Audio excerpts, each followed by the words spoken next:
Lost on Lost Season 2, baby! Hell yeah! We've watched Seasons 1, 2, and 3 of Lost, and we've learned a lot. Did we? And we've learned to love Jack, Kate, Sawyer, Boone, and Claire. Did we? But now it's time for Seasons 4, 5, and 6. That's right, we're still going to talk about the mysteries and mythologies of the island. And obviously hot tropical hookups. But now we're going to talk about things like the freighter, The Others, Charles Widmore, The Lighthouse, time travel, 9/11, Ronald Reagan, the Catholic Church, Titus, Gold Chains, the military-industrial complex, the Prison Industrial Complex, the Void, The Orb, and so much more. So strap on and strap down, because if you thought last season was confusing, This is going to be so much worse. Or better if you like being lost on Lost. Strap on? you heard me. Welcome, everybody, to F1 Toke Over the Line. We are coming at you with our Bahrain Grand Prix wrap-up. Oh, wait, nope. Nope, sorry. Nope, this is Lost on Lost. Wrong notebook. This is Lost on Lost. Welcome, everybody, to Lost on Lost. My name is Adam Busher, and I'm joined, as always, by JP Russell. Hey, that's me. JP and I are in a Formula One fantasy league. We had 7 players in it last year, and then this year, JP and I are the only 2 in it. And I'm fucking winning, bitch. Not anymore, sucker. No! I just retook first place this week thanks to the Bahrain GP. God damn it. And I just thought of this now. It would be a very funny idea to do a Formula One recap podcast, but the same way we do this. So, like, we'll release our Bahrain GP recap in June, 6 weeks after it happens, and nobody will care about our thoughts about a race from 2.5 months ago. Perfect. It's as good of an idea as this. Yeah. Most are. Adam, you know what else is a really good idea? Or my favorite part about this good idea of a podcast? What is that? Having a guest. Oh, yeah, that's a super good idea. Easily top 3 best decisions we ever made. And we have a new guest with us this week. We do. We are out here networking and Are we? Connecting with other podcasters, other happening. Entertainment people in the entertainment critique field, other creators. I want to welcome to the show Teresa Giussino. I should have asked if that's how you pronounce that before I said it out loud. No, you did it perfectly. It's amazing. Crushed it. Right off the top. Welcome to the show, Teresa. Yeah. Thank you so much. I'm so excited to be here. Well, we're excited to have you. Tell us a little bit about yourself. Like I just mentioned, you're a content creator, you're a podcaster. Why don't you give the folks at home a little bit of a bio? Yeah, the world of Teresa Giussino, longtime listener, first time guest. I am a writer by trade and vocation, trying to make my way in LA as pursuing a TV writing career. But I don't know if y'all know this. The industry is a little weird right now for like multiple reasons. So, but I'm plugging away. Right now I have a day job as in a trainee program at Sony. I'll just say it. I don't care. I don't care whose spot I blow up on this podcast. Yeah, Panasonic, take that. But no, so I'm doing that, and I do other stuff, but writer, yeah. Awesome. Hell yeah. Is there what kind of stuff do you like to write, Teresa? Yeah, I generally, both as a writer and as a fan, I'm sci-fi, dystopian, post-apocalypse girl. Nice. So that's so in kind a of couple years you'll just be writing documentaries. Yes. Got it. I mean, really, like, yeah, it's like, what could I write that is more fantastical than what is happening right now? Yeah. They say write what you know. So here's my script about a burning mountain 5 feet from a neighborhood. Yeah. Oh my God. Everybody just out in the street trying to like make their own soap and like making jerky and trying to sell it on the side of the road for like gasoline. It's going to be great. I love it. Yeah, but I tend to write that kind of thing. Although I love all sorts of stuff, and I do write kind of contemporary regular stuff as well. Sure. I tend to focus on like marginalized communities though. So like society's weirdos basically. So even in like a sci-fi world, I'm focusing on the weirdos among the weirdos. Sure. Yeah. We love the weirdos. Cool. Very cool. So then that's what you like to write, create. What do you like to consume? The second of the 4 C's that we're supposed to have. Create, consume, compost? Cantaloupe. I don't know. Cantaloupe? Yeah. Cavort and commune, I think, are the other 2. Okay. Calligraphy? I don't know. Coors Light. No, never. Cigarettes. But I love, like I said, sci-fi and post-apocalypse. Today, I know this isn't going to be out for a while, but today is the premiere of season 2 of The Last of Us, which I am hella excited about. Today. That is today. 6 p.m. What I'm doing tonight. Like, There it is. Yeah. on Max, like Hell yeah. my face glued to the TV.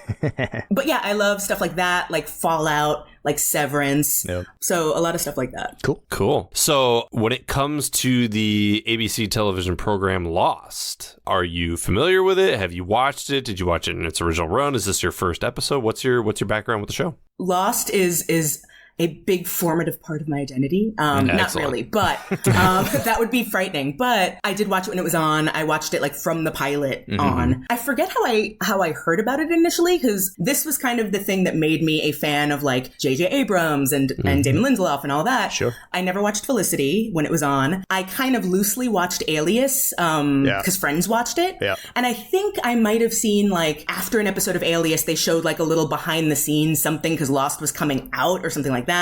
And they showed like behind the scenes, like shooting it. And I was like, that show looks cool. And then I watched the pilot and I was like, holy shit. Yeah.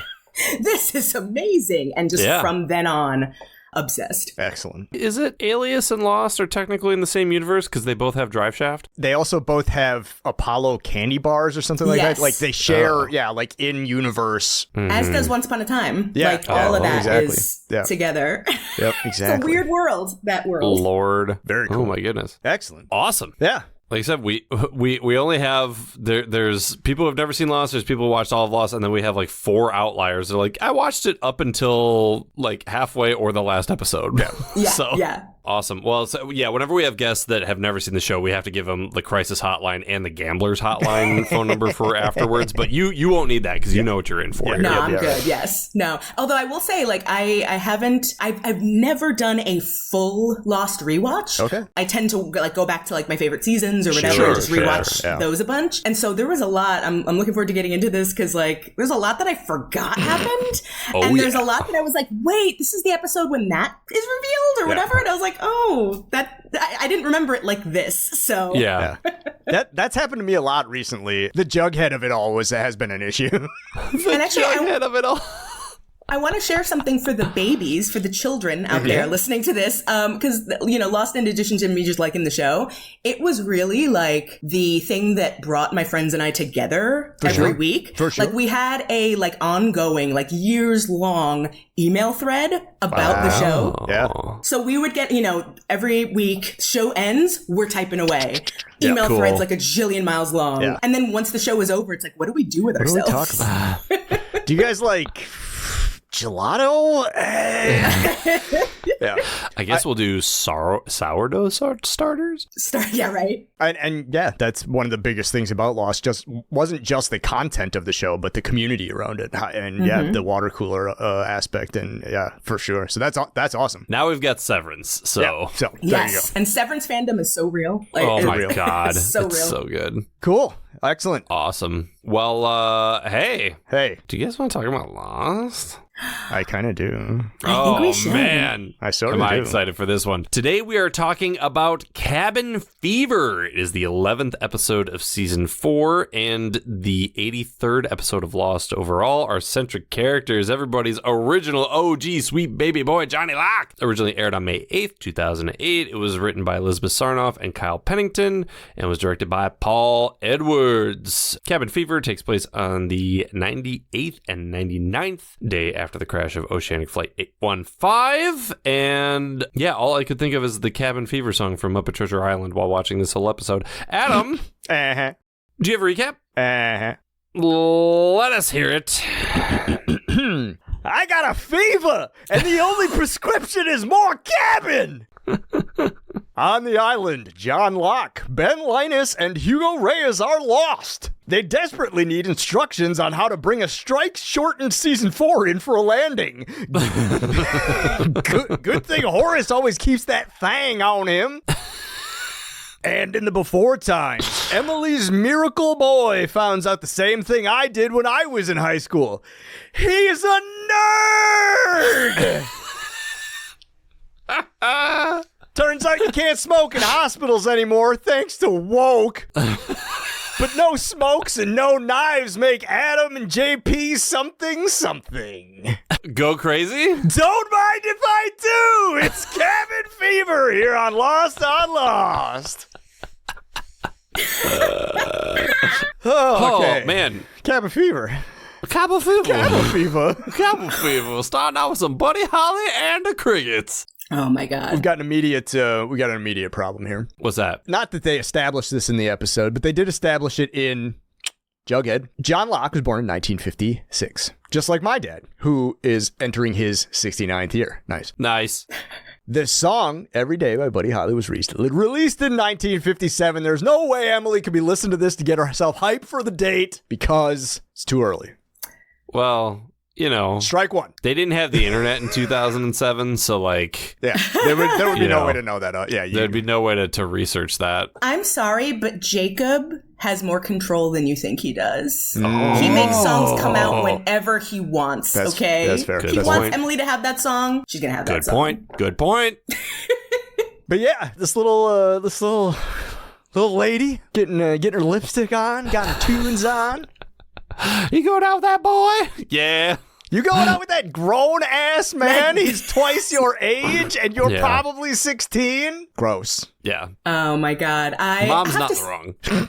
No, she's not wrong. But at the same time, I kind of love Emily. I just love her. We see her for 2 seconds, and it's like, why are you my favorite? Go smoke some cigarettes by a loading dock. I want to see it. Go hang out with old-ass Kevin Tyhe playing Anthony Cooper. Wait, is that who it officially, like... I don't know if it's official, but if she's pregnant and she's been seeing this guy... Yeah, it's one of those where it's like, I wasn't sure if he was the adopted dad or if he was really the biological dad. He's the biological dad because the kidney thing. If he was adopted, he wouldn't need specifically John Locke's kidney. Why are you're so disappointed? It's almost like you completely forgot everything that we talked about in the first half of the podcast. Yo, if you think that's bad, wait till we get to the end of this episode. I have a question that is either going to be very deep or the most obvious thing, and you're going to slap me through the video call. Awesome. Yeah, I've been recently watching Riverdale, and Emily here gave me very, very Betty Cooper vibes, and I was like, yeah. I do love you, and you are my favorite. You're doing this on purpose. You're watching Riverdale because I hate Archie. I know you're doing this on purpose. Okay, look, it's it can be two things. I bought it. He's not denying it, folks. You heard it here first. Hello. I bought it because people have compared it to Twin Peaks, and watching it, I understand where that comparison comes from. And then it turns out you hate Archie comics, so it's a win-win. Here we go. You know, two great tastes great together. Anyways, got to the hospital. Oh, yeah. Oh, she gets hit by a car, though. That's an important... Oh, she's in the hospital for a reason. Yeah, she's so busy running through the rain and going, screw you, Mom. She gets hit by a fucking Studebaker or whatever. Yeah, she's like, you can't stop me from going on a date with Anthony Cooper, Mom. You're not my real dad. And I just wanted them to have Kevin Tyhe in, like, a greaser wig, you know, with the not try to de-age him at all, have the same actor, be like, I am the same age as you. Just the same fucking haircut that Johnny Depp has in Cry Baby, just like... Yes! Hey there, girl, you want to go for a malted? I'm Kevin Tyhe, I'm 70 years old. Oh, God. So Mom can't stop her, but you know what can? A car. Yeah, that's right. A Ford automobile. She gets clipped by a car. Where was she going that she ended up in the street? Was her car across the street from the house? Or... Was she walking to the date? Which, red flag. Yeah. And so, like, it's raining, so her visibility, I get that. Like, so she didn't see the... Yeah, I wonder if he was just focused. parked across the street. Like, he was... You know. Yeah. Anyway. It was alternate side cleaning, you know. Yeah, Things happen. Yeah. Anyway, like mother, like son, she gets hit by a car, ends up in the hospital. Damn. Family history of getting whacked. The doctor asking John Locke after Desmond smoked him, do you have a family history of getting hit by a car? Funny you should ask. That's what induced labor in my mother. It was that American muscle, baby. Desmond wasn't even planning on like hitting him with the car, but as soon as he like touched his car keys, like the Doom theme starts playing in his head, just like Yeah. Yeah, she comes to in the hallway of the hospital.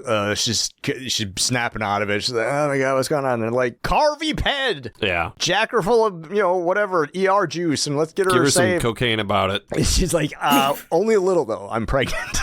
Yeah. 6 months pregnant. 6 months, yep. That's 6 the months. least 6 month pregnant person I've ever seen. Literally the first thing I noticed. I was like, how are you getting into that little poodle skirt? Right. 6 yeah, months like pregnant. a size -1. With that like cinched waist. Right.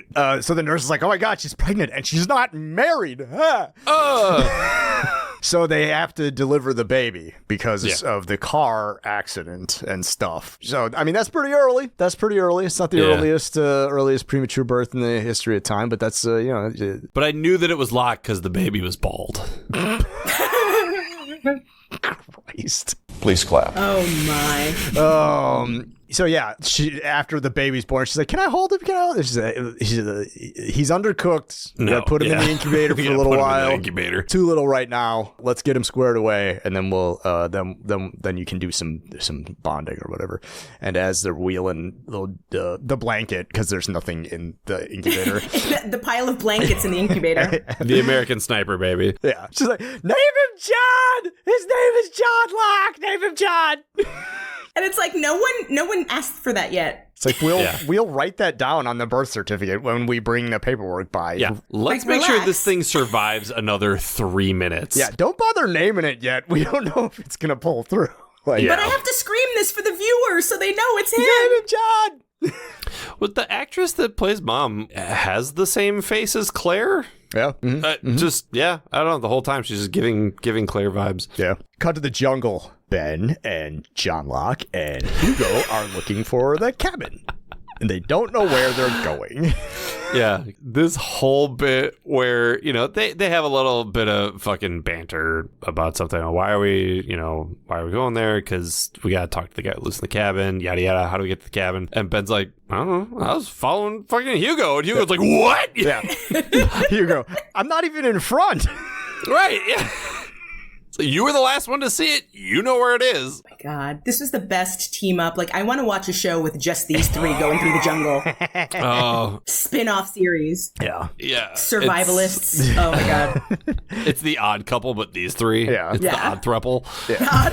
Oh, excellent. They, so once they realize they don't know where they're going, Locke's like, well, we should probably just stop then. Let's just make camp. We'll figure it out in the morning when it's not pitch black out. Cut to the freighter. Oh, really quick, I did like Locke's line because he was like, hey, what are we going to do if the freighter people come back? And Locke's like, I don't know.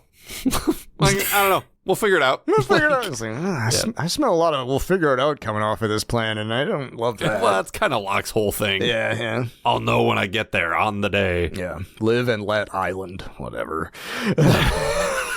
I do love how Hurley is kind of looking to Ben, like, are you going to say something? Like, Right. Yeah. you're Yeah. the other smart guy. Are you going to, like... Yeah, totally. I thought you were in charge of stuff, and like John Locke's kind of run wild. Can you rein him in or something like that? The two of you wanted me to come here. I did Right. not ask to be here. Pretty intense. Cut to the freighter. Desmond is woken up by Saeed. Yeah. He's like, hey man, the helicopter's coming back. And then the helicopter comes back with the mercenaries. And they are all fucked up. So this would have been after the big shootout at Dharmaville? Yeah, the battle at the barracks. Yep. Yeah. Alex has recently passed. And Oh, yeah. So it was but- right after that. I was trying, because I got that later in this episode, but this is one of those things where I was like, wait, where is this in the context of the show? I totally forgot the order of things. Yeah. I don't remember which of the two episodes, either Something Nice Back Home or The Shape of Things to Come. But yeah, the barracks battle has just happened recently. I think it's Shape of Things to Come. Okay, yeah. so that's sort of explains sort of Ben's whole thing throughout the episode, why he's like he's still a sort little- of in shock. Yeah. But yeah, a bunch of mercenaries got smoked by the smoke monster, and that was the thing that threw me at first, because we've seen so much season 5 and 6 recently. That when Locke popped up in the last scene, I had to remember. I was like, that's actually John Locke. Yes, that's not right. Locke. That's John Locke. That's actually Locke. Yeah, Prime Locke. Yeah, yes. exactly. OG sweet baby boy. They're like, what happened? And Kimi's all like, alpha male, like not answering any questions and answering everybody's questions with questions. Captain comes up. Yeah, and Kimi sticks a gun in his face, like, you told them everything about me, didn't you? And he's like, no. Also, wow, what a wild way to ask that question by immediately, like, you did not know the answer and you stuck a gun in my face, dude. I know we're not friends, but we're coworkers. Like, right. Yeah. Kimi a little, He's the worst, is what he is. He's terrible. Yeah. I hate him. I hate him. Yeah, no, and he's like, I know somebody gave me up. Do you? Okay, well, yeah. Maybe get more information before you start. Yeah, how do you know that somebody gave you up and that Ben Linus just doesn't know things? Because Ben right? Linus like knows he could stuff. just be smart, they which have he is. computers, yeah. Dharma's got fucking dossiers on everybody. Exactly. Like, they knew everything about the survivors. It's not unreasonable that he knew everything about the fucking ship people. Yeah, so. yeah, But exactly. I suppose that information's got to come from somewhere. Yeah, and there is actually a snitch. We have seen Meet Kevin Johnson. Yeah. We have seen Ji Yan, which was the big reveal that Michael was on the boat. Yeah, Michael's handcuffed to a pipe down in one of the rooms that he's probably supposed to be cleaning. I mean, it could use a once-over. Michael was the one who wrecked the engine, so that's why he's chained up. And yeah, Galt's like, it was him, is that guy right there. And Kimi's like, all right, well, I'm gonna kill him. So he pulls out his gun. He's like, wait, don't know. He's got to fix the engine. And Kimi's like, fuck that. Click, click, click. And Galt's like, are you gonna stop? And he's like, click, click, click, click, click, click, click. Yeah. Click it a few more times. Maybe the bullet just stuck in there, Kimi, you fucking... That's what you're supposed to do if your gun misfires, right? Just keep pulling the trigger. Yeah, not remedial or immediate action. Yeah, the gun doesn't go off, so yeah, Michael's fine. The question is, why don't they have a mechanic, and why can't the mechanic figure out what Michael did and fix it? Well, the crew's been having their own cabin fever and killing themselves, so I suspect maybe the mechanic killed they're himself. a little short-handed. Yeah, maybe. Is this the scene where Kimi gives Galt his gun and says, fix my gun? Fix my gun, yep. It's a double feed, my dude. Take the mag out, fucking rack the slide 3 times. What? You're a mercenary! Yeah, you know that the goddamn thing's not even broken! It doesn't need to be fixed! It misfired! No, the slide's out of battery. Yeah, it doesn't have any more violence juice in it. And it felt so like he's trying so hard to come up with something to like put the captain in his place. But he couldn't think of anything, so he's like, fix my gun. Yeah. You stupid. It's the Patton Oswalt. I threw your Blade Runner gun on the roof. Nerd. Lost card. Cut to the jungle. I drink. John Locke wakes up to the sound of chopping wood. Yeah. So he takes a little walk over to the sound of the chopping wood, and he sees a dude in a tan jumpsuit. It's Horace. Yeah. Known pervert, Doug Hutchison. Playing Horace Goodspeed, father to unknowable horror, Ethan Rahm. Chopping down a tree. Oh, hello there. Hey, what's up? Building a cabin. Oh, that's convenient. We're looking for a cabin. I'm dead. That's crazy. My nose is bleeding. Then it's not. This is bleeding again. This is a dream. I've been dead 12 years. Oh, man. Lightning. Yeah. Horace, I don't know if this is the case in other Horace episodes, but his jumpsuit has a lamppost badge on it. Oh. And I didn't know if that was important or not, but I wrote it down. Yeah, he's been dead for 12 years. If it's 2004, that means he died in 1992, which was the year of the Purge. Oh, yeah. Specifically, December 19th, 1992, Ben's birthday. Oh, Horace never got to know Limp Bizkit. Sad. He tells John Locke that he has to find me, Horace, to find Jacob. Great, another side quest. Yeah. Yep. And then he wakes up and realizing Ben's like watching him sleep. Like a creeper. I know. I woke up. He's like, Oh, God. Yeah. So this is pretty great. So yeah, Locke wakes up and he's like, "Here, go get up. It's time to go." And he's got this look on his face like he knows what to do now. And Ben realizes what has happened. He has received instructions in a dream, and Ben quietly just says, I used to have dreams. That was my favorite thing. Yeah. I was like, same, dog. He is so, I will just say, that's like one of my favorite things about this episode is how defeated Ben is about not being the guy anymore. He's not the guy He's just like, I remember when I used to do that.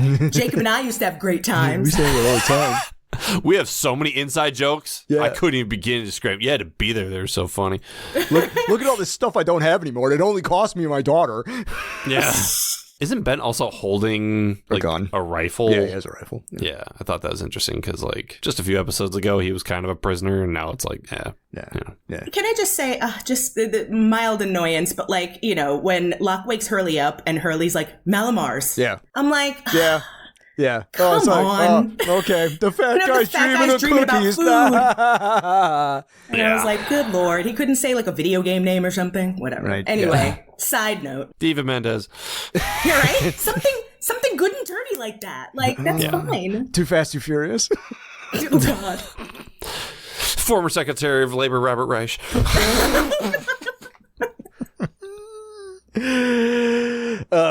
Cut to a flashback. Presumably still 1956. John has survived. Against all odds. Yep, he's a miracle baby. He was born 3 months early. He's had pneumonia, and he's had a fever, and he's had whatever. A wild possum got in his fucking baby incubator. Yeah. An orderly dropped a bunch of Slim Jims in there, and he ate those. So yeah, surviving all the stuff that babies have to survive, whatever. And so like, here you go, you can have the baby now. And Emily's finally like, pick him up. I changed my mind. I can't do this. Actually, that's super scary to have a baby. And this was, I gotta go. And she like, just like sprints out. Mrs. Locke pulls out a smoke. Says, so who do we talk to about adoption? Oh my God, she is so cold. Bananas in this scene. Yeah. Like, she could give less than a shit about any of this. She's just like, can I just take my daughter home and we just forget this whole pregnancy thing ever happens? I don't care. I'm too young to be a grandmother. It's like, well... But also, like, y'all have had 3 months. She should have had that fucking adoption number on speed dial. Like, come on. Yeah. But also, it's so weird to me because, you know, this is the 50s or whatever. And like, I'm just thinking about like, they put the baby in the incubator and like, now you do that. And like the parents or the mom or whoever go spend time with the baby, blah, blah, blah. Right. But it's like the 50s and it's like, the era when like the dad is out smoking a cigar in the waiting room and like once the baby's in the incubator, like they don't let her near him. Right. So like it's weird and like so they haven't had time to bond. And so all that time that you'd be spending like being with a kid, like so she's like, I'm not ready for this. This is the first time I'm holding my kid. Fuck no, I'm out. Yeah. I forgot I had a baby for a while. Right. I was like, why am I here eating like canned peaches? What is going on? Right, yeah. There's a dude observing them from the hallway, and the orderly's like, "Is that the father?" And Mrs. Locke's like, "I wish." Out loud, watching this by myself with the dog, they're like, "Is that the father?" I was like, "No, but that is Daddy."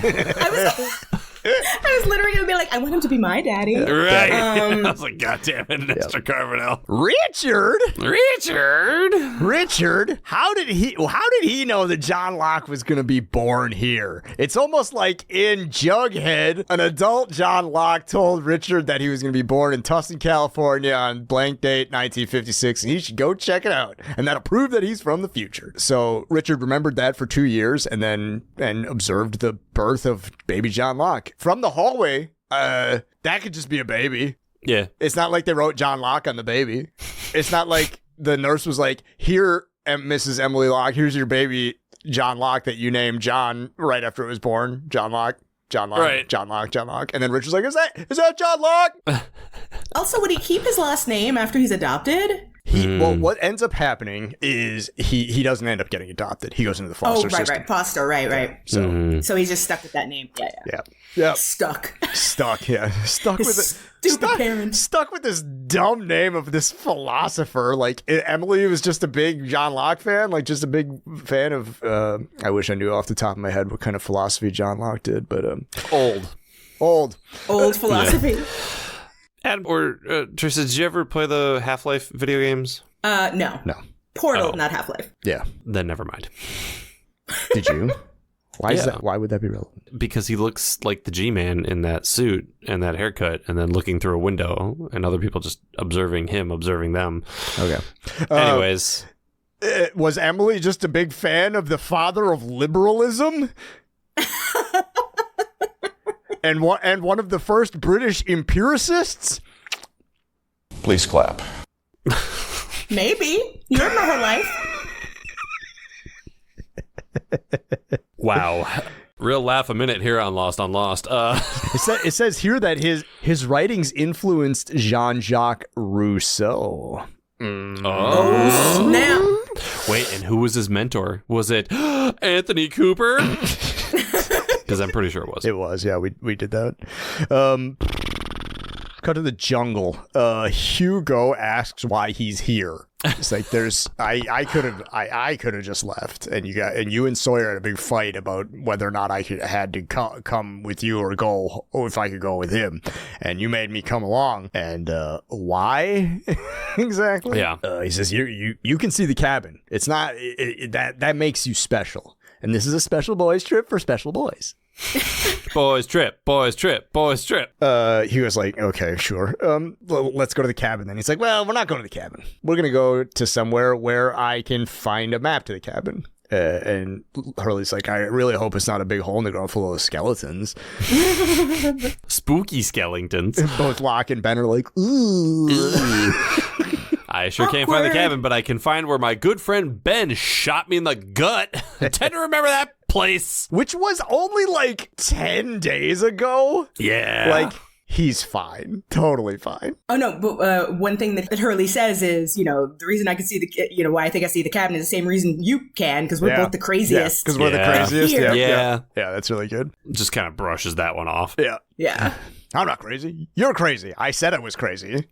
Yeah. I'm admitting to being crazy. They find the mass grave. Then I love that John is piecing together like that Ben happened to them. Like the reason why these bodies are in a hole, Ben happened to them. But then he mentions, the same people that like make that ranch dressing you like. And I'm like, yes, ranch dressing. Yeah. Anyway. And also, they're not making it. It's getting dropped in from the mainland. Right. It's not that I have a lot of condiment options, John. Like... Yeah, it's not like we ever saw gallon jugs of Dharma barbecue sauce. Right. Also, who the fuck doesn't like ranch? Come on. Yeah. I'm in fancy French restaurants. I order ranch on my fucking chicken tendies all the time. Yes, do it. Foie gras with ranch. Put some ranch. You guys got any ranch back there? Wow. Michelin star restaurant ain't got any ranch. Fucking 0 stars for me, biatch. Place is getting 1 Goodyear star as I drive the fuck out of here. Going down to fucking Wingstop to get the good ranch. I have a fridge full of Wingstop ranch right now. Fuck, I'm hungry. Cut to flashback. Little John is in the foster system. He's trying to teach a little girl to play backgammon, and she's roasting him. It's just being unnecessarily cruel. Like, we already knew like how much of a bummer John Locke's life was because we watch Lost, and this is episode 118. We only have 6 episodes left. We've seen how much of a bummer John Locke's life is. It's getting worse. And just pile it on. God damn. Kick a guy while he's been thrown in a hole. Like, not even down. From birth. From the beginning. I was going to say. Shitting From the jump. Yeah. It's brutal. Yeah. But yeah, so like she's like, backgammon's stupid. You're stupid. And he's like, I hate it here. There's a knock at the door.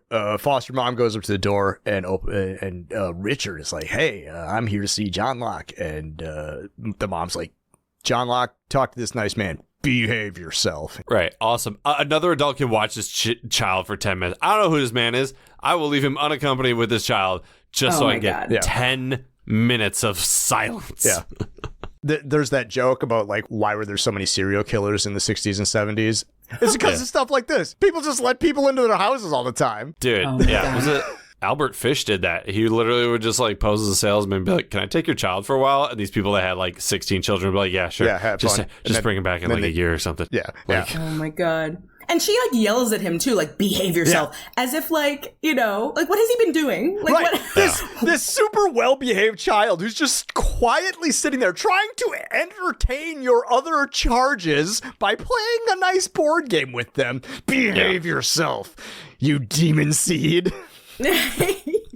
God damn. This kid's gonna grow up with a complex. A complex set of traumas.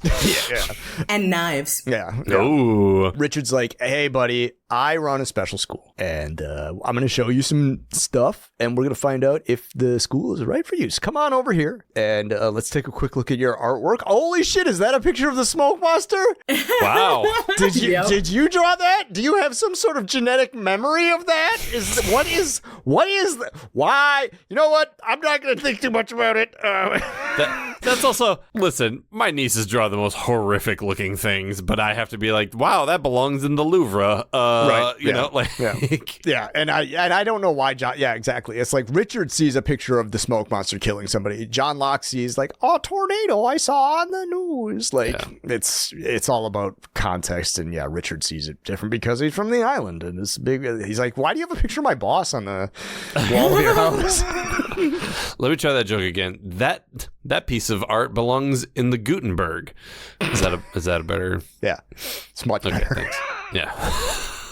Richard opens up it's the same messenger bag he's been using forever, and I don't blame him. That is a tight messenger bag. I wish I It's pretty slick. This is very like Lone Wolf and Cub style. Like, choose this object. Yeah. Yeah. So so he sets out a myriad of things, a bunch of things that a kid would like. He's got a baseball glove, he's got some comic books, some boring books.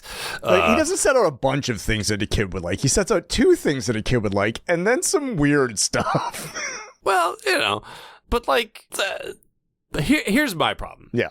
If I set out those exact same things in front of my very normal nieces. Yeah. But it's a baseball glove, a jar of sand, the book of laws, like a first edition. Right. The compass. A knife, and a comic book. Right. Yeah. If I put those same things out in front of my nieces, 100% of them grabbing the knife. Yeah. Because that's the coolest thing. Yeah. Coolest so like, thing. Yeah. He grabs the sand, he grabs the compass, and we know that the compass belongs to Right. John. That's the answer Richard is looking for. Right. He wants him to take the compass because this is the magic compass that was never created. Right. It's stuck in its own little compass time loop. Right. But it's just not fair because every child is going to pick the knife because that's the coolest fucking thing. Right. And he gets so mad. He's like, no, that's the wrong answer, John. And I'm just like, hey, Richard, calm down. He's a kid. Right. Everybody getting pissed at him for no reason. Yeah. It's almost like the expectations have been created for John Locke, and there's like no way he'll ever be able to live up to them. And that's going to create his life trajectory just be some sort of inferiority struggle. God, I hope that doesn't happen to him.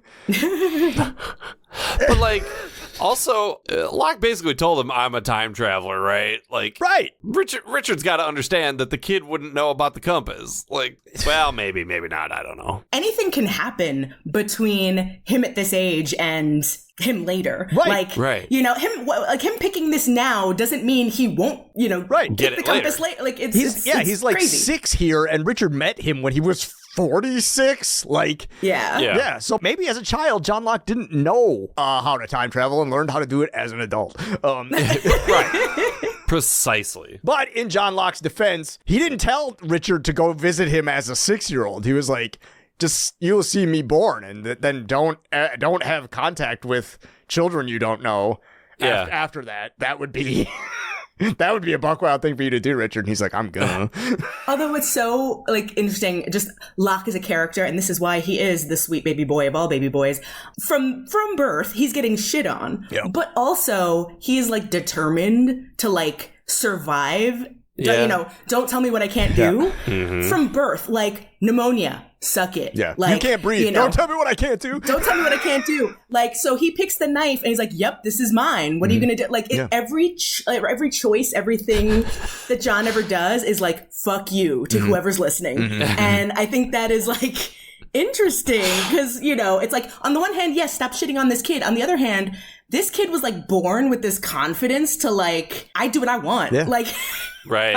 I'm living. You can't tell me no. That's right. I'm taking a knife. You can't tell me no. Yeah. It's also interesting. There is a video of me when I'm like 4 years old, Christmas morning, and my dad is giving me a Christmas gift. And it's my first dress up cowboy set. Hell yeah. And, you know, puts the hat on me, puts the little badge on me, puts the belt on me, and he hands me the gun.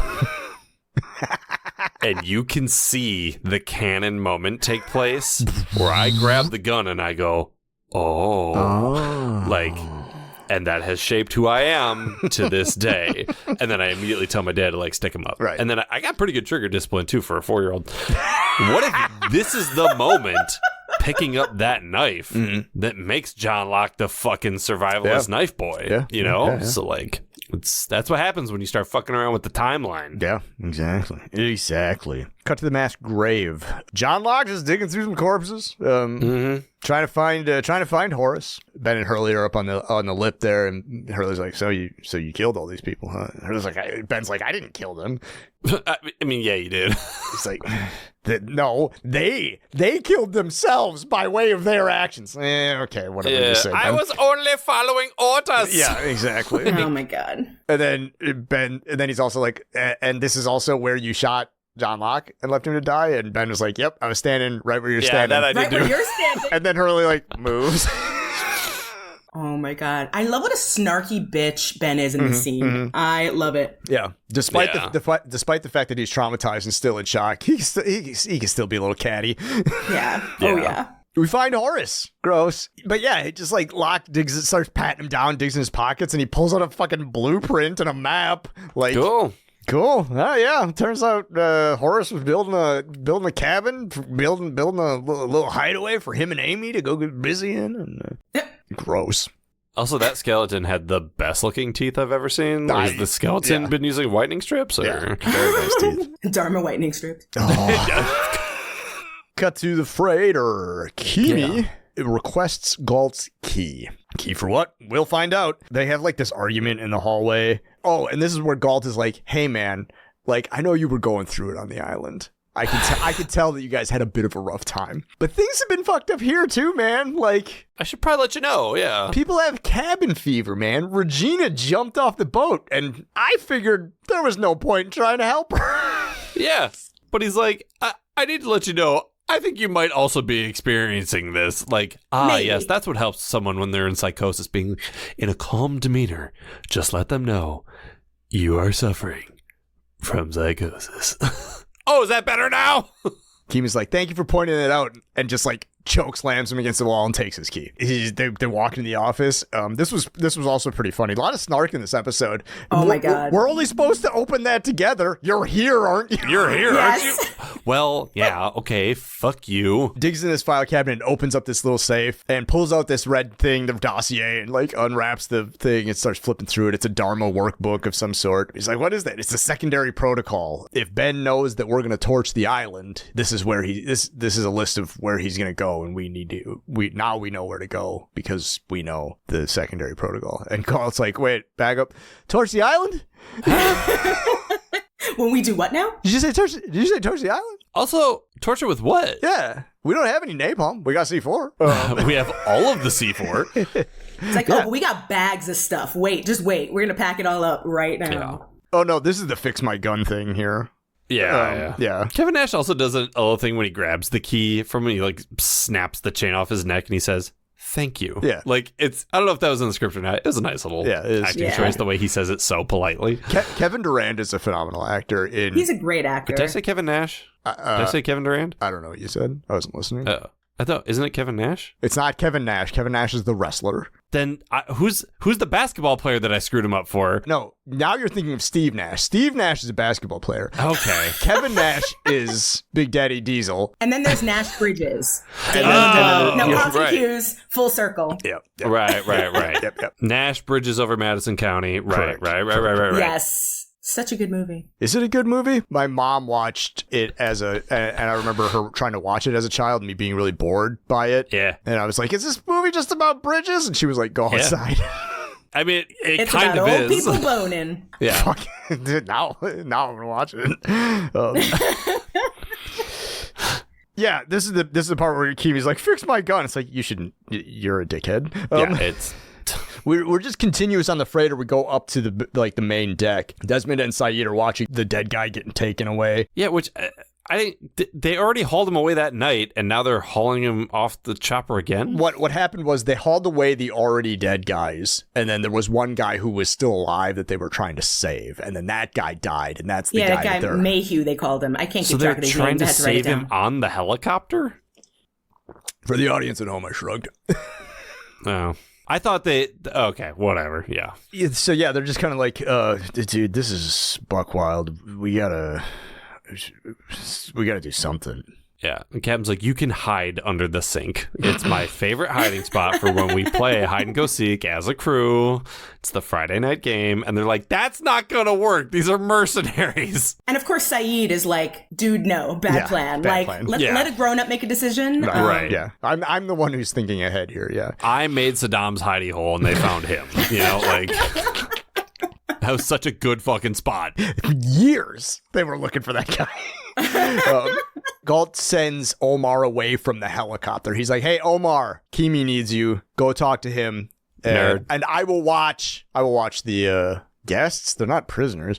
As Omar is walking away, his pocket starts to beep and he starts to get Morse code on his little phone. We saw it in another episode. This is the Morse code message that they were sending about the body. So like the time displacement thing, the island being in the future and whatever. The doctor's going to wash up, but I'm the doctor. We'll get into it in a little bit. I love the doctor so much. This guy couldn't be bothered to have a secondary thought. Yeah.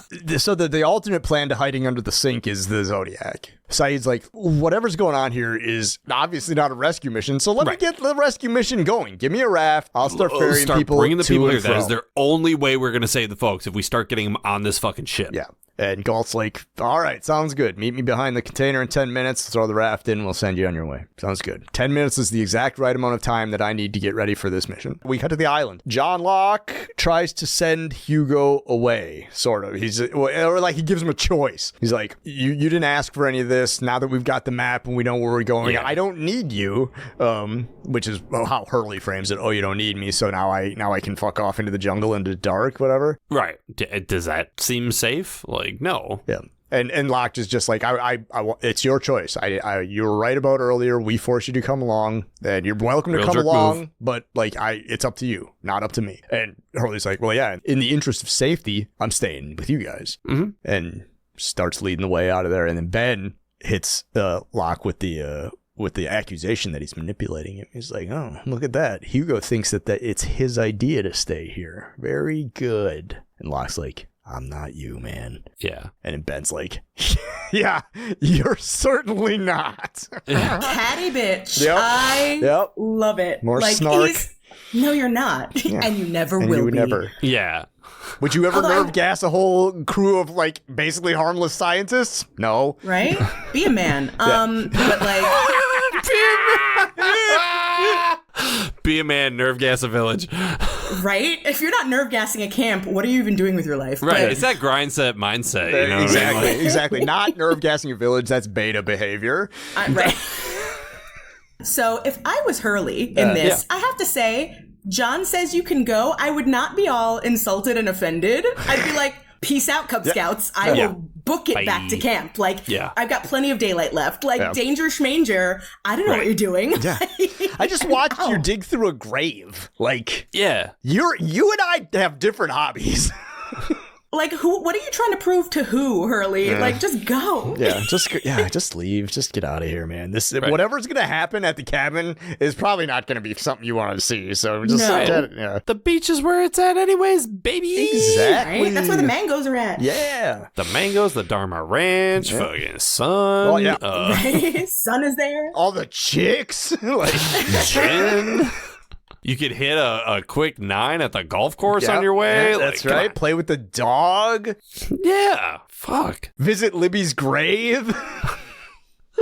Oh, good stuff. Cut to a flashback. John Locke has been stuffed in a locker. Nerd. Nerd. Let me out. And teacher lets him out. P.S. Nerd, but also kind of hot. Like, he's the most chiseled in the face nerd. I'm like, he could get away with science. I'm sorry. Nobody's stuffing this kid in a locker. Yeah. Also, like, pretty good casting. Like, I could believe that that's a young John Locke. Like, very good. But his teacher, he takes him into the office to get him cleaned up. He's got a bloody nose. Yeah, who roughed this kid up? Because he's huge. What was it? Baby Aaron, the linebacker baby?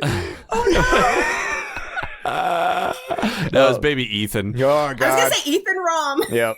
In 5th grade, totally came over and was like, beat up this 16-year-old kid, picked him up by his throat, lifted him up right off the ground. It's like, man, he's got super strength. That's my lunch money, bitch. That guy's weird. The teacher is like, hey, man, like, check this out. I got this thing in the mail. Middleos Laboratories. They were like, John Locke is a special boy, and he should come to our special summer camp for special science dorks.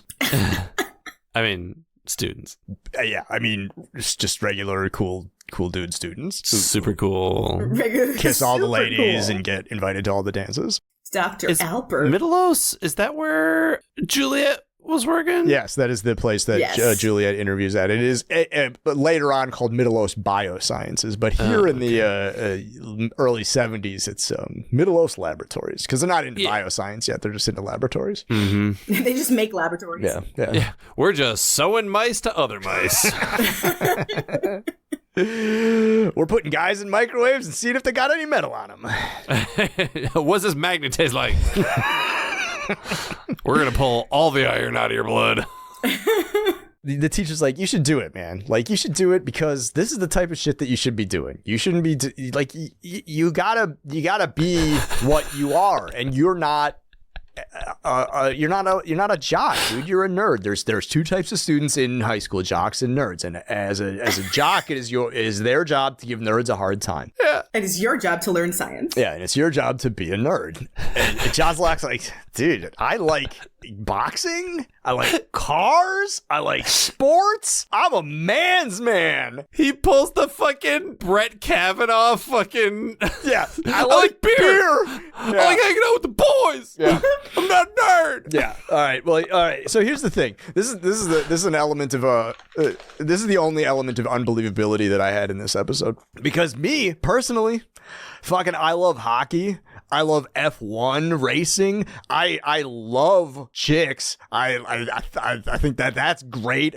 I love action movies and all of that, like all that sort of stuff. If you looked at me on the street, you would be like, that guy really likes Warhammer. And they'd be right. You could contain multitudes. Just because you like cars and boxing and chicks and stuff, you could also like science. Like like as a kid, I was really, really into playing soccer, and I also really, really, really badly wanted to be an astronaut. Like, porque no los dos. I hate this teacher. Oh my God, worst advice. But also, like, again, with Locke, like, he is just so insistent that this is who he is. Like, denying the facts in front of him. He's still like, no, but I like these things. And of course, he said the thing. He said the thing! The first time you ever said it. Don't tell me what I can't do. Oh my God. And I'm like, my guy, I will tell you what you can do. Because sometimes people tell you things. I'm going to tell you what to do. Get to English class. Your fucking catchphrase has a double negative in it. It's almost like pathological demand avoidance. He's like, he was going to do this anyway, but now that you said to do it, he doesn't want to. But it's just the teacher's basically saying you can't deny destiny, and Locke's like, I can do whatever I want, so I'm going to continue to like boxing and cars and stuff, and I'm not doing Richard's dorky ass science camp. Fuck all that. Right. I'm going to go back out in the hallway and get shoved in a different locker. Right. Also, he's like, stuff like this is why I get shoved in lockers. And like, this is over the summer. Unless you tell everybody, nobody's going to know. I didn't tell anyone I went to creative writing summer camp. Come back from into the fall semester, and you're like, hey, great idea about that summer camp. All the jocks were also there, and now they know I'm a nerd. He comes in with all the merch, like the t-shirts and the bag and the tote bag and a fucking hat with like two little planets on springs, like alien antenna. How was summer camp, John? It was great. I made out with all the chicks at the space camp. And then they shove him in a locker. Yeah. I was the jockiest nerd at the thing, and they were like, he's sexy as hell. Don't you re-enter the Earth's atmosphere in this, idiot? Cut to the freighter. Oh, I love this scene. Frank freeing Michael. Yeah, fucking God bless Frank. Frank's like, all right, I gotta unpretzel Michael here. He's like, hey, why the fuck didn't you tell me that you were 8 for? I told you that I was like the world's biggest fucking conspiracy theorist about this. And he's like, I couldn't trust you because your boss is the one who put the plane at the bottom of the ocean. And Frank's like, oh, dude, fuck yeah, touche.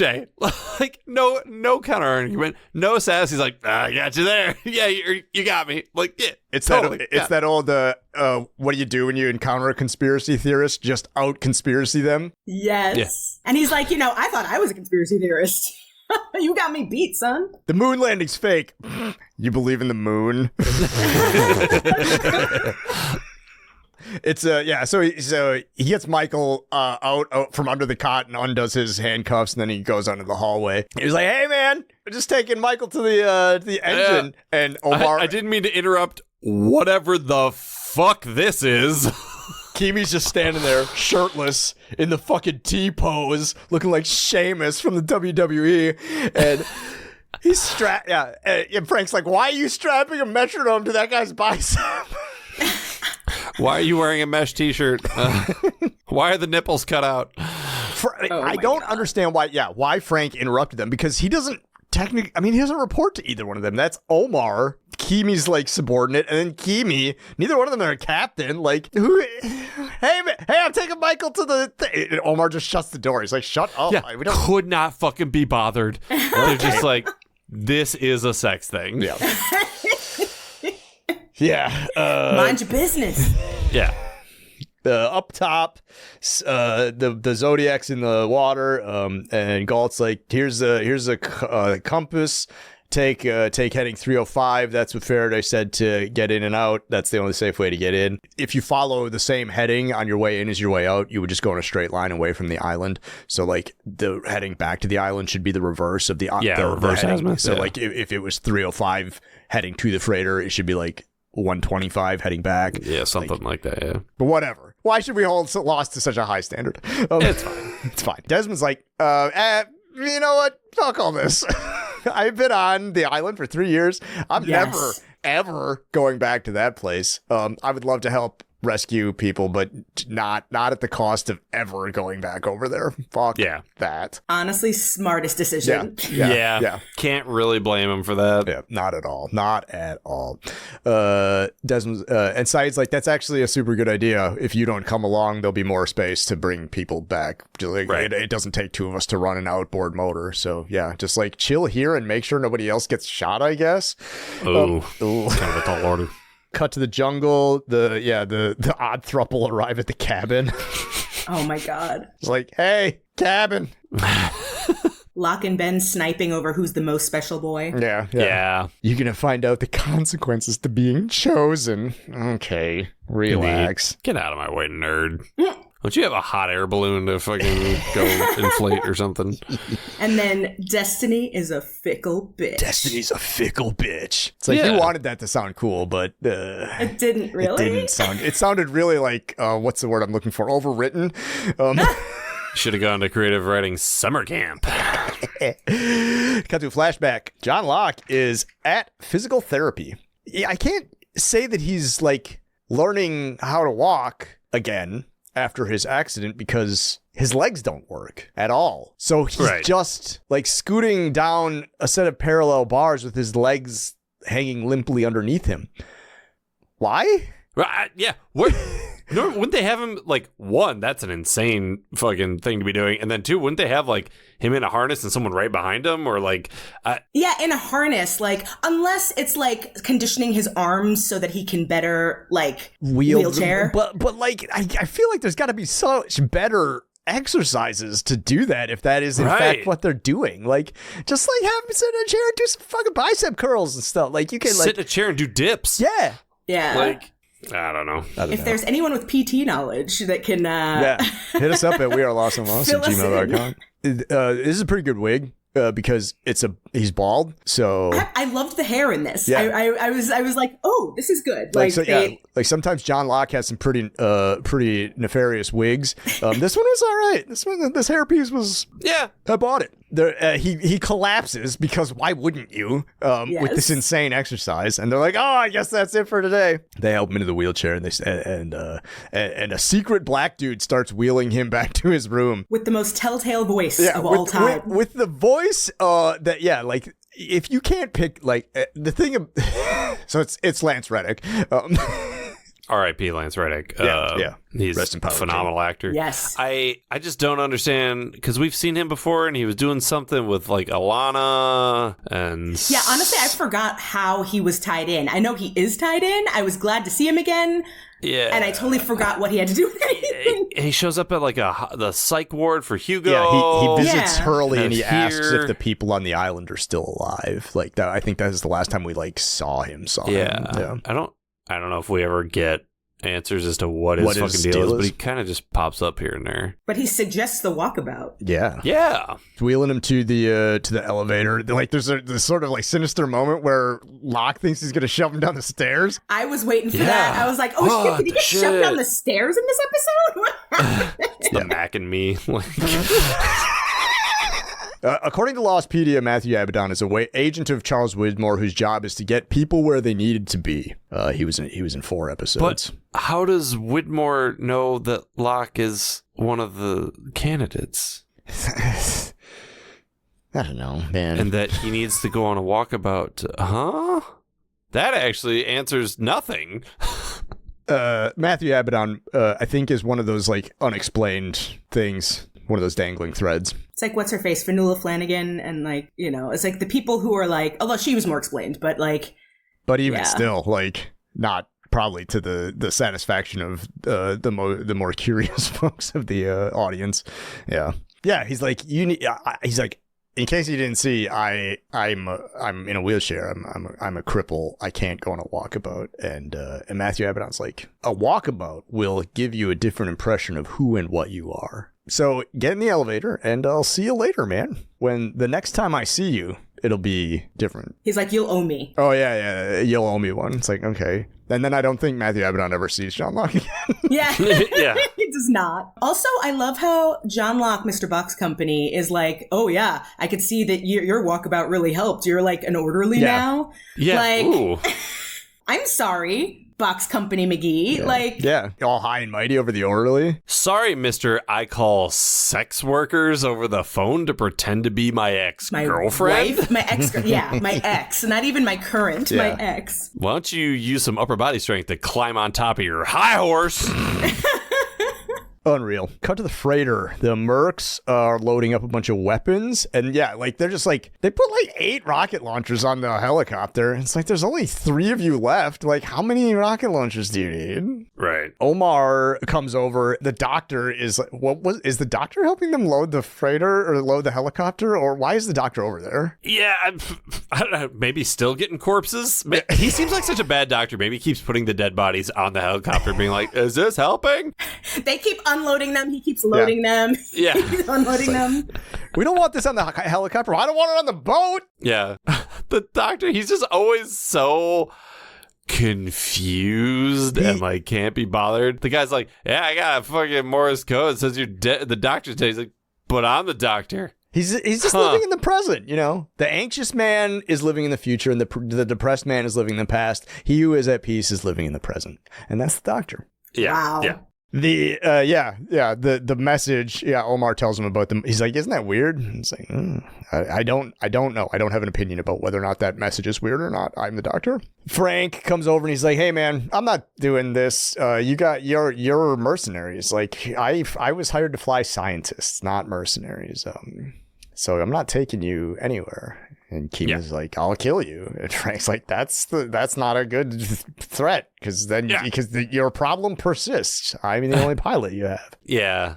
I love Frank, and I love that he's trying to do the right thing here, but he didn't really think this one through. Because, like... I mean, if I'm Frank, I don't imagine that Kimi's going to be like, oh, I'll just start killing other people. Absolutely. I think he might. Okay. I mean, I don't know. Yeah, sure. It's funny because, you can't kill me. I'm the only pilot. I think you're underestimating how batshit insane I am. Well, and that's it's like no. Yeah, I don't think he realized how past how the crazy edge Kimi has gone at this point. Yeah, he's like he fully believes that he will kill him. Because Kimi's like, oh, well, if you're not going to fly me, I'm going to kill somebody. And then he cuts the doctor's throat and dumps him overboard. Yeah. Completing the time dilation thing, this is how the doctor ended up on the shore with his throat cut. Kimi killed him and threw him in the water. Even when Kimi goes behind him with the knife, like the doc almost seems like he can't be bothered. Yeah. He's like, what are you doing there? And he goes, sorry, doc. Yeah. And he does it too. Like Kimi just slices. Like it's not a threat. It's just like, okay, I'm doing this. Here we go. Who's next? Right. Right. Fully. The threat's coming. First, I'm going to show you the proof, and then I will bring the threat. Yes. If you don't fly the helicopter, I'm going to kill another person. Yes. Right. And then Frank's like, fuck. Yeah. All right. Well. Guess I'm flying. Got me there. I guess you called my bluff. Guess we're flying. Anchors away and whatnot. Yep. Galt comes up with his gun, and he's like, no. He fires his, hey, I fixed your gun. And he's like, don't torch the island, whatever. Like, I can't let you do that. And Kimi's like, you can't kill me. You don't want to do that. And then he shows him the metronome. But we won't get the metronome explanation for another 2 episodes. But they know what it is. They know. I mean, hypothetically, they know what it is. Yeah. I could not be bothered with the metronome. I was looking at Kimi's horrible tattoo. Oh, my God. It's worse than Jack's.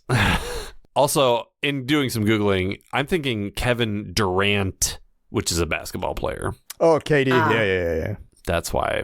Gotcha. Yeah, Kevin Durant is very similar to Kevin Durand.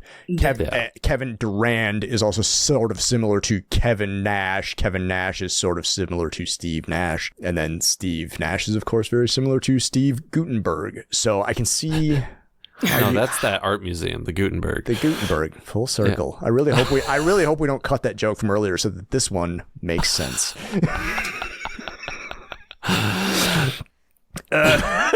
He shoots the captain. Yeah, he's just like, all right, you can't shoot me because I'm gonna shoot you. Bam. Bam. Yeah. It's like, I need the helicopter pilot. I can figure out how to steer a boat. Yeah. It's fine. It'll be fine. So yeah, Galt's dead. Doctor's dead. Frank starts firing up the helicopter, but as he's getting the helicopter ready, he grabs an extra satellite phone because they got a discount on them at fucking Costco. There's 1,000 cell phones. They got them in like 10 packs. Yeah, exactly. Yeah. And he just like wraps it up and sticks it in the secret thing. Whatever. They take and off. Sets it like tracking. Yeah.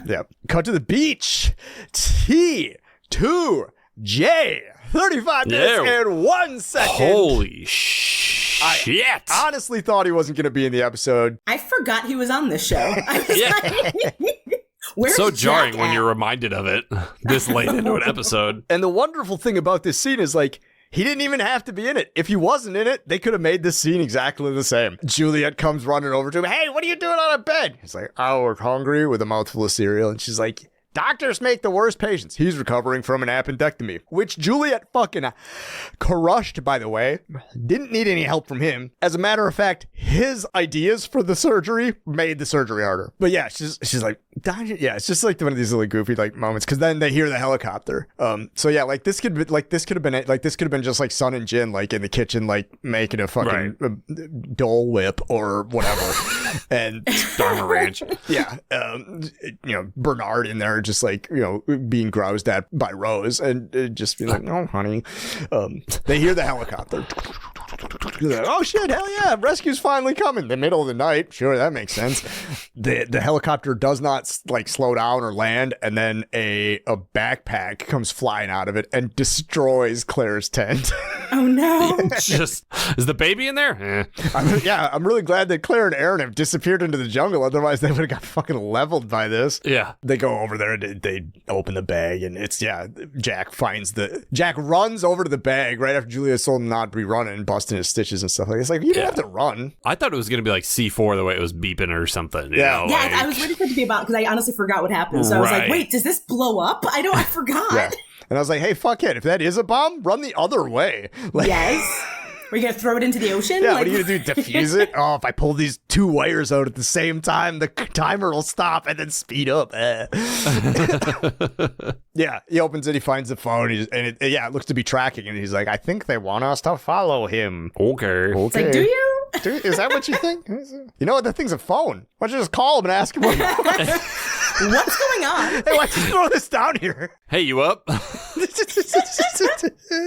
Hey, you missed the beach. Why is the web browser set to r/bad tattoos? Cut to the cabin. Ben is like, all right, man, it's not me anymore. It's you. You're going to check that out. You were selected to go into the cabin. Best of luck to you. And Hurley's like, I am also fine with you going in there by yourself. By yourself? It's spooky as shit. That was funny.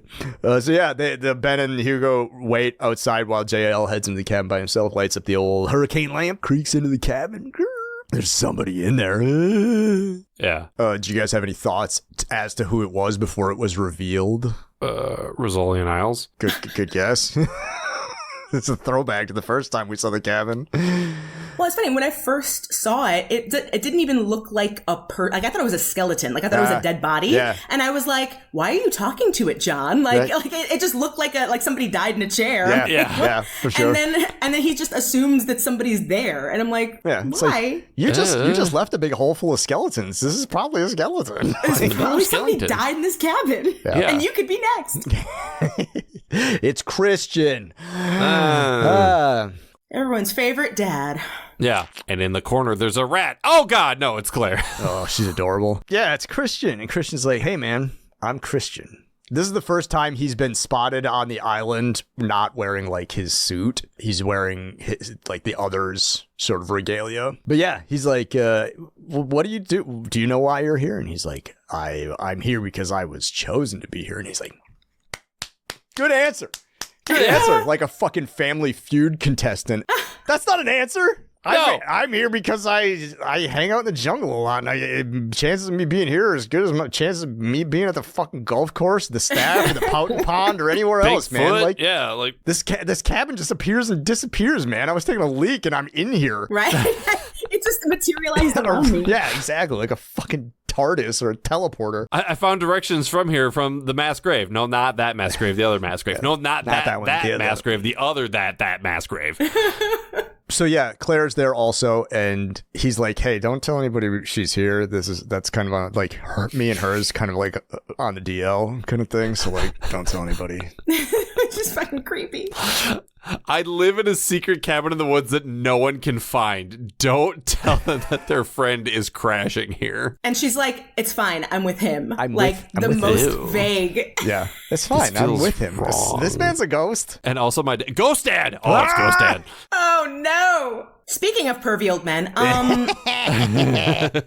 So the interesting thing about this is that here on Lost, we know that Claire ends up becoming a disciple of the Man in Black. Yes. So the audience at the time chronologically wouldn't think this. Yeah. This is just Christian who has appeared as a ghost on the show before, whatever. We know here on Lost, this is the Man in Black. Right. And that's crazy pants. So, hey. Hey. Hi. Hi. This is JP from the pod.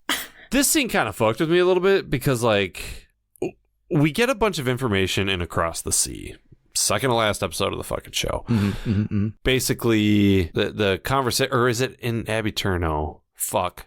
It might be in Abby Turno. Abby Turner is the Richard episode. Across the Sea is that's the one where Richard's like, of course they're choosing evil because you're not making yourself known. Yeah. Right. So he's like, okay, well, maybe I'll start making myself known. Ben and Richard and some of the others have been communicating with Jacob. Yeah. Or at least Richard has. Yeah. But when Ben and Locke go to the cabin in like season 2 or something like that, 3. Are we to believe that Ben has been actually dealing with the Man in Black this whole time? Or is this the first time that the Man in Black is posing as Jacob in the cabin? I think that Ben, anytime he has believed that he was communicating with Jacob, he was actually probably communicating with the Man in Black. The Man in Black was... Because he never met Jacob, according to... Yeah, he never saw Jacob. He only ever heard Jacob. Yeah. And so I think that anytime I think Ben has been manipulated throughout his life on the island by the Man in Black and never really communicated with Jacob until when he killed him. That's fucking crazy.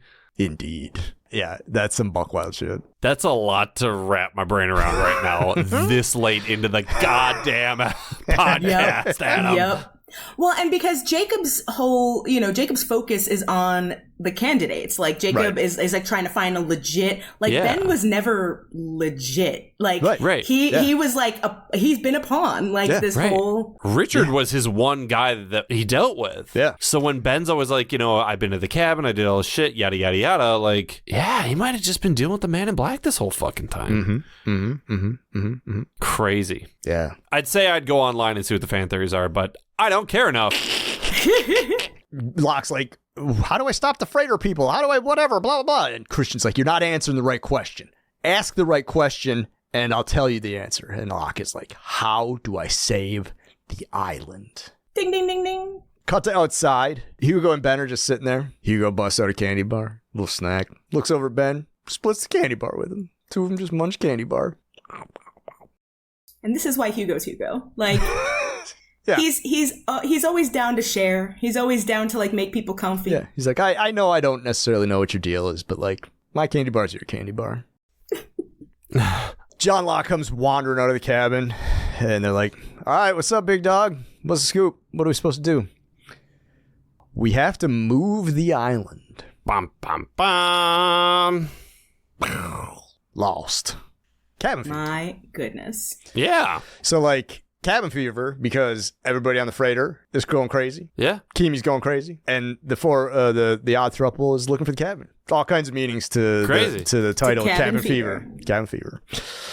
Did we like it? Was it good? That's the first question we're going to ask. Teresa, you were going to say something? No, the thing I wanted to touch on before we get into that is just because Locke asks Claire what she's doing there, but also, like, where's the baby? Oh, yeah. And is, like, the baby's where he's supposed to be.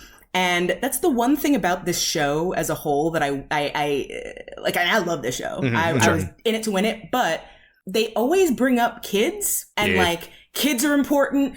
Walt, Aaron, whatever. And then it's like, they just keep not talking about why kids are important. Yeah. Why the fertility stuff? Why the whatever? Like, what are you doing with the kids? Like, how do I reach these kids? The baby's where it needs to be. He said that because he doesn't know where the baby is. Cut to Sawyer being like, how do I shut this goddamn thing up? Hope this kid likes bourbon and smokes.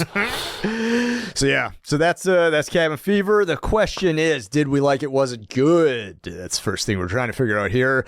Just this 45 minutes, no context, no memory. Did we like it? Was it good? Teresa, you are our guest. Kick it off. Thoughts? I say it is. I did like it. Okay. And it was good, but it's like one of the lower ranked good episodes. Sure. Because the freighter stuff is never my favorite.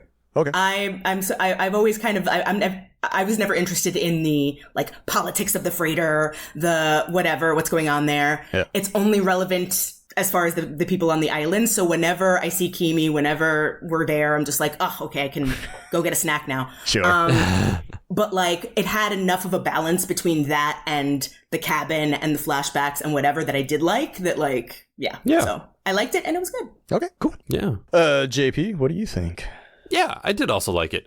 It's very much kind of like an in-between episode, like in between major plot points. It's getting things to where they need to be. Mm-hmm. But at least, like, the momentum was good. There was no scenes where it's like, all right, we're going to leave in 20 minutes, but it's got to be only boys. Mm-hmm. Kate, why can't I go? Because you have a uterus. Yeah. It kept a good pace. Things kept happening, kept clipping along. And I was like,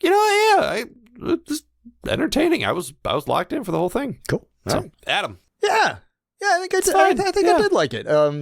I would have to agree with Teresa in this instance. I think the freighter stuff was kind of a mess. Yeah. But on the island, like, yeah, this episode personally, I think has been greatly enhanced by the fact that we watched this out of order. For me, because, yeah, knowing that Christian, that's the man in black, that's not Jacob. Yeah. No, knowing, yeah, just like that Ben, the Ben and Hurley relationship, sharing a candy bar, like, that's great. Like, there's, like, unlike so many season 5 episodes, which I think personally for me have been ruined by watching them out of order, this is great to watch out of order. I'm happy. Yeah. So much stuff that we've seen from season 5 and 6 informs is the stuff from season 4, and this one has done that. That's happened with this one. So I think I had a real good time. All right, well, hey, let's give out some awards. Yeah, let's do it. Let's fucking do it. Lost MVP. Who's your MVP? Who's your favorite? Who's getting the gold star for the day? Number one up on that podium. Teresa, start us off. Who is your Lost MVP? Lost MVP for this episode, I have to say, is Teenage Emily. I am rooting for her, and you see where John gets it. Like, okay, don't tell me what I can't do. She's going to see that older guy. Mm-hmm. She's going to be faced with a teen pregnancy, and then when asked to hold it, she's like, nah. Peace out, Cub Scout. She's doing what she wants to do. She is a woman who knows what she wants and what she does not want. And we can see the genes that John inherits. So yeah, no doubt. Teenage Emily Locke. Yeah, not bad. JP. Frank. Dude.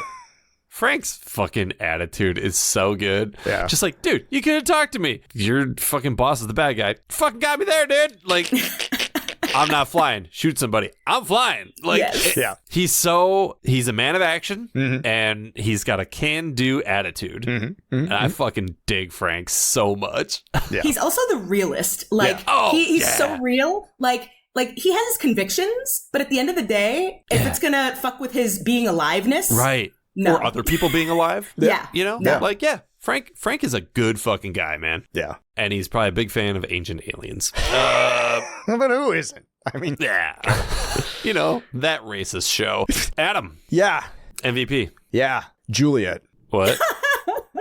Yeah. I mean, just try to rein Jack in again. Like, Jack's in one scene and he almost ruined it. And Juliet's like, calm down. Yeah. If you tear those sutures out, I'm not redoing it. Right. You can get Kate and her fucking sewing kit to do that shit. The thread. Yeah. The drapes.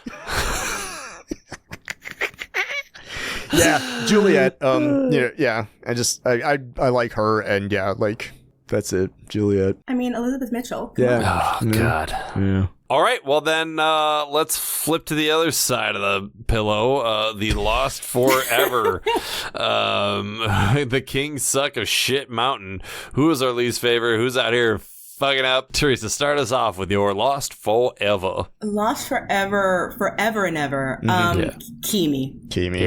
Freaking Martin Keamy. Great actor. Love him. And it's because he's so great that I hate this guy so much, and he needs to just, whatever. Yeah. Also, trying to cover up the bad tattoos by, like, working out and having, like, the muscles and stuff, like, trying to deflect from the bad tattoo. I'm like, it's not working, homie. He does have a lot of muscles. But yeah, it's just that, and it's funny because we, talking about the cabin fever driving him crazy, but he was like that when he got there. Yeah. Like, it's he's a not psychopath. like, yeah. Like Captain. No, it's not that. It's just he's insane. Yeah. I think you're suffering from cabin fever. Nah, man. I'm like this. Yeah. Best part of his day was shooting Alex. Like. Yeah. This is just my personality. Yeah. So yeah, that guy. Yeah. Walking red flag. Yeah. JP. The physical therapist who's just like, hey, get on the fucking pommel horse or whatever and then just fall, you fucking cripple. Like, at least the nurse when he was born is like, hey, you can't fucking smoke. in a hospital, dipshit. Like, we know you shouldn't just let the cripple guy drop 4 feet. Like, fuck that. Honorable mention, Richard. Hey, Richard, he's 6 years old. Yes. Calm down. Sorry he didn't remember the fucking compass. Yeah. Get off your high horse. Sorry he didn't pre-member the compass. Yeah. Fucking come on, man. Yeah, but no, mostly it's just the physical therapist. Yeah. Oh, my runner-up, though, is, of course, Locke's foster mom. Oh, Yeah. What a piece That of work. bitch. she's giving the Jeepers. kids bourbon to, like, shut them up. Yeah. Yeah. Bourbon is good for children that are teething. That kid's 9. It's good for other stuff. Who said it can't be? Adam. The physical therapist. That guy's not a real doctor, not a real therapist, not a real anything. There's no way that's the exercise. Not a chance. Not a fucking chance. Honorable mention, everybody who let that guy say, hey, Locke, get on these parallel bars. You're all nuts. That's wild. Second honorable mention, Kimi. That guy sucks. I hate that guy so much. God damn. Yeah. Absolutely out of control. This whole episode rife with Lost Forevers is Yeah. The A good HR episode. rep who hired that PT guy. Yeah. Let Matthew Abaddon push patients around just because he's got a blue coat on. That guy don't work here. Dude, 100% that's got to be St. Sebastian. Oh, absolutely. It's the only hospital in the greater Los Angeles area. Holy smokes. Yeah. Guys, we did it. We did it. We did it. We did it so good. Teresa, Yeah. thank you so much for coming on the show. This was an absolute blast. So Oh, glad my we gosh. could make it work. Yeah. Yes. So glad. This was such a fun episode to talk about, too. Yeah. I love it. I'd say we would have you back, but we are about to sunset this fucking beast. So Yes, but yes. whatever the hell the next project is, we're still workshopping that. Yeah. We'll get you back on for that. Yay. Absolutely. I love talking TV, so I will talk about damn near anything. Awesome. Well, speaking of, do you want to do a little plug? Yeah. I know you got some content out there that folks should know about. Yeah, no, I would love to plug specifically related to this podcast. I have my own TV related podcast watching a show like that's 20, 30 years old. I am the producer and co-host on a podcast called Finding Felicity. Yeah. A podcast where we talk about life, love, and growing up, no matter how old you are, through the lens of the J.J. Abrams, Matt Reeves hit TV show Felicity, starring Fuck that yeah. chick from The Americans, that dude from the Underworld movies, and that other dude from Scandal. So... And the thing is, like, I have not, like I said, I didn't become a J.J. Abrams fan until Lost. But then I went back and, like, watched some old stuff, except Felicity, which was my demographic. Like, I Right. was a sophomore in college when that show came out. And I watched the first episode and I was like, she leaves, like, she doesn't go to Stanford because of some dude and she's following him to New York, whatever. And then I just didn't watch it. But then my friends, like 4 seasons of that show were like, Teresa, it's so good. And I'm like, you're smart people I respect. What are you talking about? Yeah. So then for the 20th anniversary of Felicity, I was like, you know what? I'm going to sit down. I'm going to watch the thing. So yeah, we're only on season 2 now because COVID happened and took a big chunk out of my desire to live.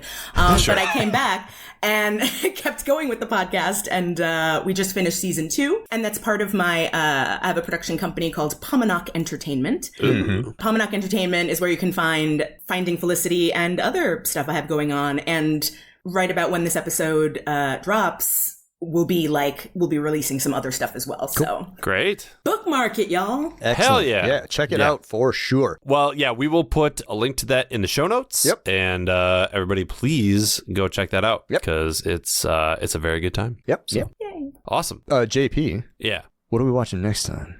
Oh, man. If you're looking to be lost with us, next time we're going to be watching Season 6, Episode 10, The Package. Can I say that slower and breathier? Yeah. The Package. Did that help? I don't know. Centric characters are Sun and Jin. Yay! And coming to talk with us is our very own Rizzolian Isles. We got Kai Warner and Kim Davister. 2 broads from the Midwest that balance out our bullshit really well. Yeah. It's going to be insane. And that, there's a good chance that is going to be a in-person, on-the-road episode. Holy shit. Yeah, I'm on hiatus in between seasons of my television show, and so I'm coming back to the promised land to visit my folks and my darling co-host JP. Yeah, and yeah, we might have to do that one in person because why not? I'll change the smoke alarm batteries. Teresa, thank you again for joining us. Absolute delight having you. Yep. Thank you. We should give Patty a shout out for connecting us. Yes. Yeah, shout out Hi, to Patty. She's in traffic right now. As always. Yeah. Yes. Thank you, Adam. Thank you. Always. Thank you. And thank you, everyone out there on the internet, for tuning in to Lost on Lost. I'm Adam. I'm JP. Do you have any idea what's going on this show? No. Me neither. Lost on Lost is produced and edited by me and JP. We wish to acknowledge that we live, work, and produce our show on occupied land. Burbank, California is located on the traditional tribal lands of the Tongva, Chumash, Kizh, and Fernandino Tataviam peoples. Milwaukee, Wisconsin is located on the traditional tribal lands of the Peoria, Potawatomi, Miama, and Ho-Chunk peoples. And Lost was produced in Hawaii on the lands of the Kanaka Maoli. Visit native-land.ca to learn more about the land you live and work on. You can engage with us on IG, Facebook, and Twitter at Lost on Lost 1. You can also email us at wearelostonlost@gmail.com or support us with dollar monies at coffee.com/wearelostonlost. Thanks to Lostpedia and its community of contributors, Danny Schmitz, random.org, and as always, you the listeners for tuning in. We're hosted at Podbean. You can hear us there or wherever you get your podcasts, except MySpace. We're not on MySpace. Yet.